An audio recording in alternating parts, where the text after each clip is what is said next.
Hello guys, welcome back to our channel. In this video, we are going to look at the polarity of ammonium ion. It has a chemical formula of NH4 plus. And to understand its polarity, let us look at its molecular structure. Nitrogen is forming 4 single bonds with 4 hydrogen atoms and has no lone pairs of electron on it. And polarity of any molecule is determined by the net dipole moment in that molecule.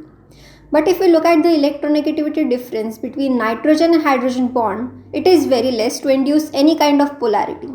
So the bonds are nonpolar, and even if there is some electronegativity difference value, it will be getting cancelled because of the symmetry present in the NH4 plus ion.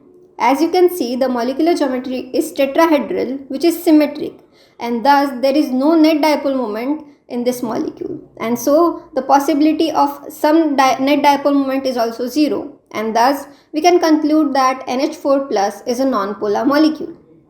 For more such videos, make sure to subscribe our channel and thanks for watching.